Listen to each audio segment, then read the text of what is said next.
This week on the Retirement Quick Tips podcast, I'm interviewing my good friend and mom of 9, Karrie, on her tips and tricks for saving money on groceries. Here is today's interview segment with Karrie.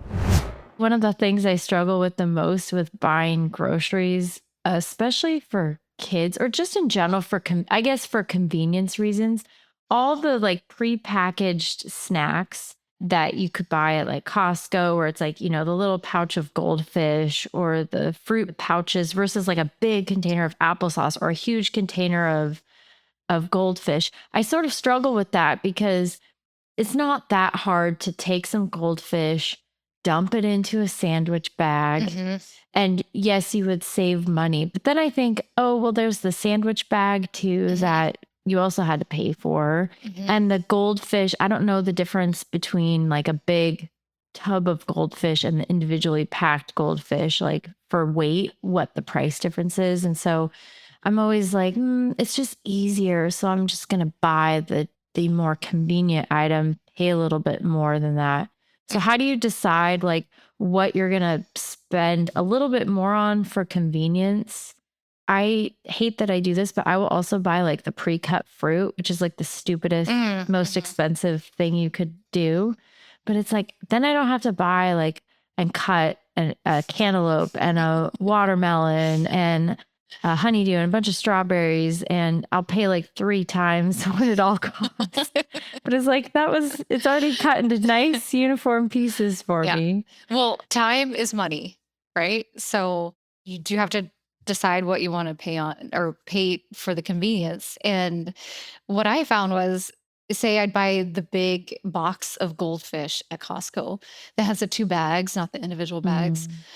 But my kids would take a sandwich bag and like fill half of it up with those goldfish for their snack. And that's like 2 or 3 times what is in the, individual portion bags. So for me, I like the convenience of the prepackaged snacks, certain things for school, so that 1, they're not dumping a whole sandwich bag of goldfish and calling that their snack. But 2, I just don't have to deal with it. It's done. I just buy it. So I look for the deals. So if we're going to do prepackaged snacks, then I have, a target.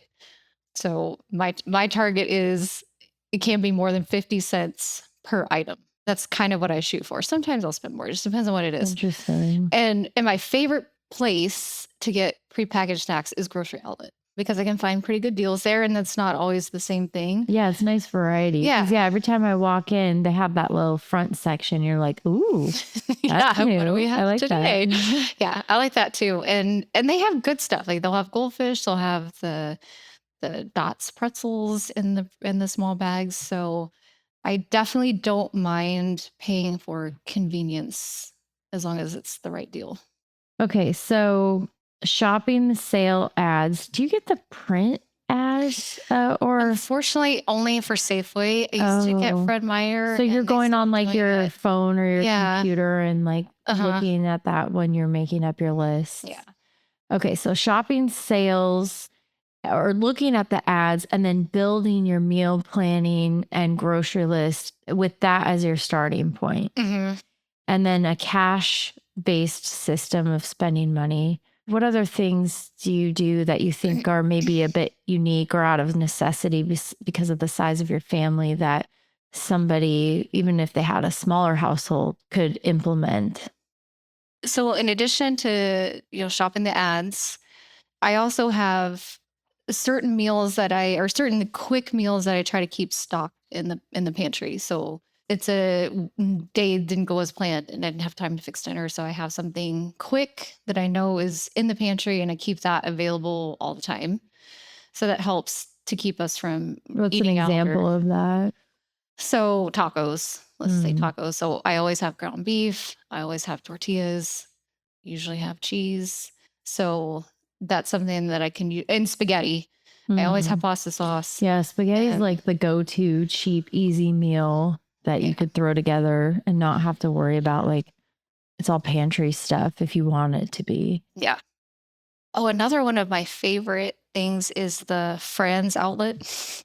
Oh, I don't even know where that is. There's So one. Fran's is a local bakery. They have like bread and all kinds of baked goods. Those pie pockets. I used to eat those Oh, when I I'll was a get kid. those. That's how I got fat in 5th grade. Just those pie pockets. It was a growth spurt, Ashley. It's fine. Sideways growth spurt. But that store, in fact, Tony just went today. He ended up getting like 15 items for like $15. And there were loaves of bread and bags of mini bagels and English muffins. You'll freeze a lot of that stuff. Yeah.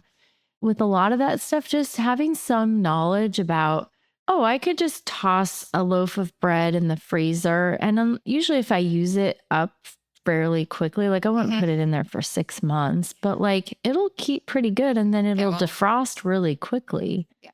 So I usually, bread is like the one thing where I feel like every week we run out, because I used to buy 1 loaf of bread and that was fine. And now I have to buy 2 loaves of bread every week. How many loaves of bread do you go through every week? Not a lot. And mainly because we don't have sandwiches every day. Yeah. If I was feeding the kids sandwiches every day for lunch, then I would definitely need at least 2 loaves. But we don't really go through that much. But we do, like the kids love bagels. So we'll go through a lot of bagels or English muffins.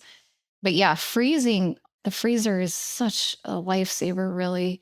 Freezing meats. I have no qualms about buying clearanced meat, clearance. Because you're just going to throw it right in the I'm either going to throw it in the freezer or we're going to eat it before it expires. So if I see those clearance tags on milk, I'm taking them. Like we'll go through it and we'll eat it fast. And that can be a huge savings. I mean, usually 50% off. So I love doing that too. And it's not just, it can be non-perishable stuff too. Just going through the aisles, I'll scan as I'm going through the grocery store aisles to look for the clearance tags. You kind of get to know what each store's looks like, but I'll see the tag first. And then I'm like, is that something we're going to eat or we would eat? And that's another reason why I don't ever do the grocery pickup, the online orders. Miss all that stuff. I miss that stuff. And I want to know exactly what I'm getting.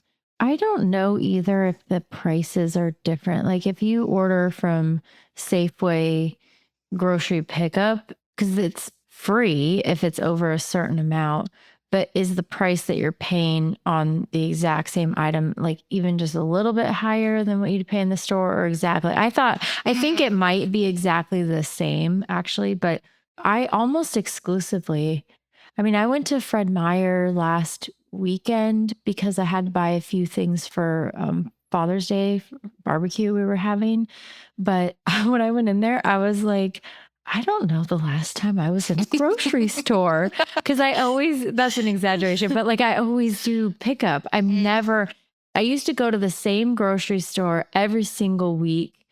And so I knew like where everything was and I could kind of zip through.